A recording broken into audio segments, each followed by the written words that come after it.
La France a hérité de son histoire, de sa géographie et aussi de son génie national une grande ambition, celle d'être une puissance d'influence mondiale malgré sa taille moyenne. Elle est moyenne dans la mesure où son économie pèse un peu moins de 3% du PIB mondial et sa démographie ou sa population pèse un peu moins de 1% de la population mondiale. Malgré cette situation, elle a des ambitions et elle les développe. Il y a quelques jours, le président français Emmanuel Macron a réuni le corps diplomatique français pour faire le point sur la situation diplomatique de la France et afficher ses nouvelles ambitions et ses nouvelles méthodes. C'était intéressant à écouter, à voir, dans la mesure où ça nous a permis de voir dans un long discours de presque 2 heures quelles sont les perspectives que s'assile la France dans un monde futur. Un monde changeant, un monde post-Covid, un monde où il y a eu la crise en Ukraine, où il y a la crise en Ukraine et où un certain nombre de puissances moyennes se trouvent malmenées du fait d'une guerre commerciale qui s'est déclarée maintenant de manière franche entre les États-Unis d'Amérique et la Chine, malmenée parce qu'il y a de nouvelles ambitions des États-Unis de leadership au-delà de l'Europe dans l'Indo-Pacifique, où la France est très présente, et où il y a aussi de nouvelles ambitions des États-Unis en Afrique. Cette situation met la diplomatie française mal à l'aise, et c'est pour cela que, toujours fidèle à ses fondamentaux, elle a développé une nouvelle approche que nous allons essayer d'exposer après avoir exposé les fondamentaux et voir quelle est l'incidence sur le Maroc, un partenaire important de la France en Afrique. Et pour le Maroc, la France demeure un partenaire important. Commençons d'abord pour les fondamentaux.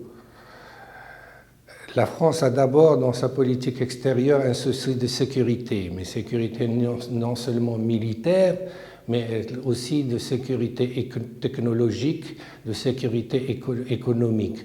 C'est un terme vaste pour désigner la capacité de la France à se positionner et à sauvegarder ses intérêts, que ce soit ses intérêts, bien sûr, de défense, mais aussi ses intérêts économiques et technologiques et sa position au sein du monde.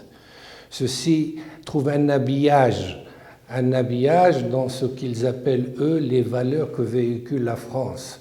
Des valeurs, bien sûr, de droits de l'homme et de démocratie, des valeurs de position assez spéciales au sein du Conseil de sécurité, des valeurs de la francophonie, des valeurs en Europe, la construction européenne, qui est non seulement quelque chose qui est important pour la France dans la mesure où elle se trouve en Europe, mais elle permet à ce pays de dupliquer, d'accroître son influence dans le monde. C'est pour cela que la diplomatie française a été toujours tenante d'une approche d'autonomie stratégique de l'Europe.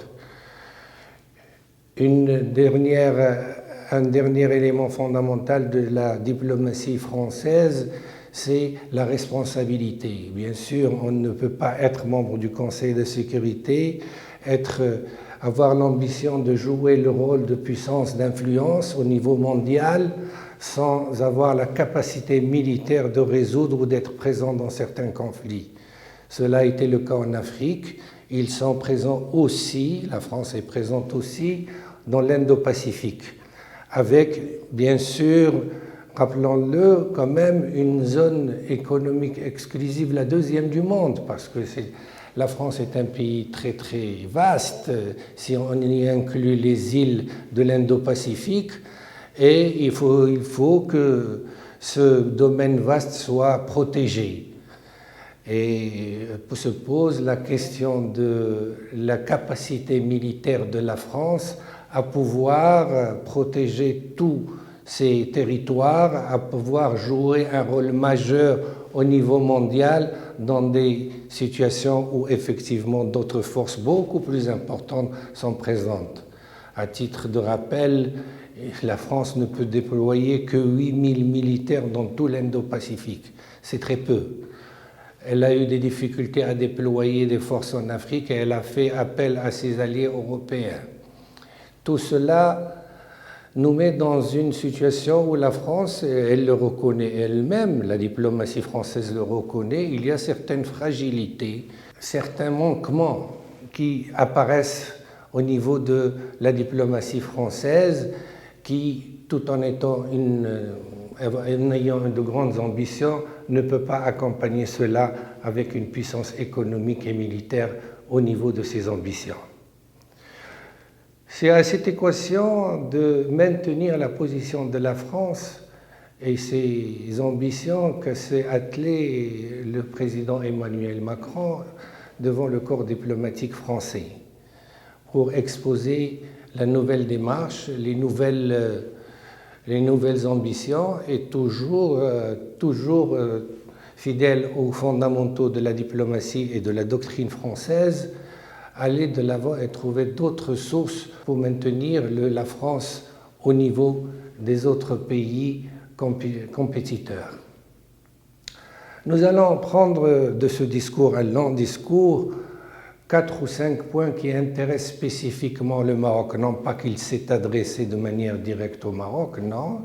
Il a fait une analyse globale, mais le Maroc peut être concerné par certains points qui vont se dégager de la diplomatie française et des décideurs français dans les prochaines années, essentiellement dans la mandature Macron, ou ce qui reste de la mandature Macron. Premièrement, pour Emmanuel Macron, la France doit avoir le souci de se réindustrialiser.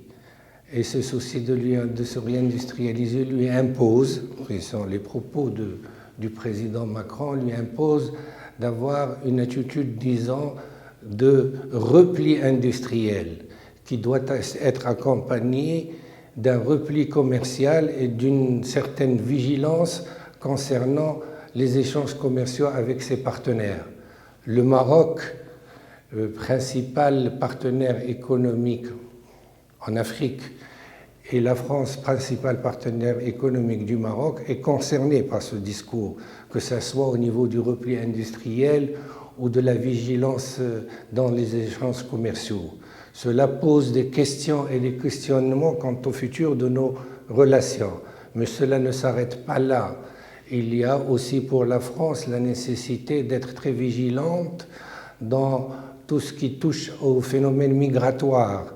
Et le Maroc est visé, alors que lui, comme pays, a fait des efforts très importants en Méditerranée occidentale dans ce couloir, pour contrôler les phénomènes migratoires.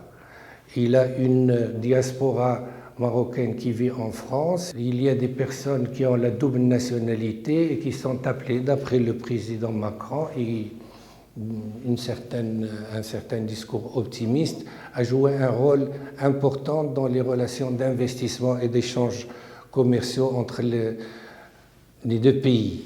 Toujours est-il qu'il ne parle pas nommément du Maroc, mais il y a toujours des allusions qui sont faites de manière à ce que clairement le Maroc est visé. Quatrième élément qui est important, c'est la présence en Afrique. Et là aussi, la France souhaite maintenir sa présence en Afrique tout en lui donnant une autre forme. Auparavant, elle s'adressait aux élites. Maintenant, elle veut élargir, disons, le public à laquelle elle s'adresse en visant la société civile.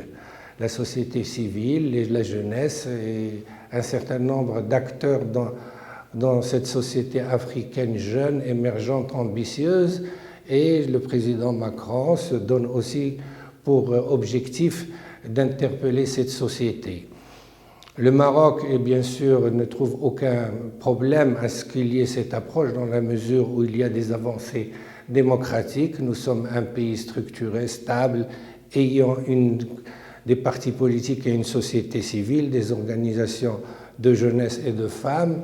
Donc il n'y a pas de problème. On peut toujours interpeller aussi peut-être nous, la société civile française, les élites politiques françaises, en leur disant où en est-il de l'initiative de 94 parlementaires français qui ont demandé la reconnaissance de la souveraineté du Maroc sur son Sahara. Ce sont certes des élus de droite essentiellement, mais nous ne perdons pas espoir et nous allons entamer un débat avec la gauche française pour l'interpeller sur sa position. Elle ne peut pas toujours se vautrer d'une certaine nostalgie et croire que le Maghreb n'a pas changé.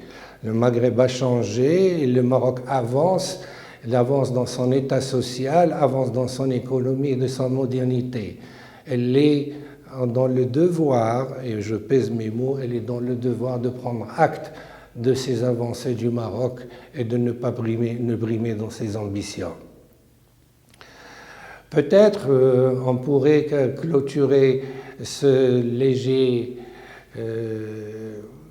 exposé des apports ou des ambitions diplomatiques de la France en Afrique en disant que le Maroc peut être un acteur qui, s'il y a possibilité de trouver un partenariat avec la France, pourrait dupliquer aussi les moyens français en Afrique. Cela est dans le domaine du possible.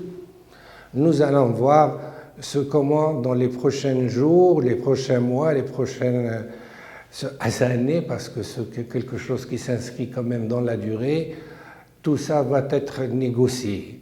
Toujours est-il que apparemment, il y a aussi le problème du visa qui pèse dans les relations entre la France et les autres pays d'Afrique, et le Maroc est concerné, et le président Macron a aussi mis l'accent sur le fait que cette question de visa demeurera à l'ordre du jour, sachant que nous avons déjà eu l'occasion de rappeler que les restrictions au niveau du visa pour le Maroc ne servent pas du tout à la fois les relations maroco-françaises, la langue française au Maroc, les élites françaises ou francophones au Maroc et la présence même de la France dans ce pays. Elle ne sert pas aussi une certaine élite moderniste qui veut maintenir des relations privilégiées avec la France. Maintenant, il appartient à ce pays de faire ses choix. Et s'il veut restreindre les visas, bon, le monde est vaste et d'autres pays et d'autres alternatives pourront s'offrir. Je ne voudrais pas terminer cette chronique sur un ton pessimiste, mais toujours est-il que, suite à cet exposé qui était intéressant, important, il appartient aux Marocains, bien sûr, votre serviteur en est un parmi les autres, il appartient aux Marocains de prendre acte des différentes orientations et de faire une lecture sereine mais réaliste des futures relations entre la France et le Maroc. Nous avons toujours eu pour ambition de les développer et d'aller vers l'avant.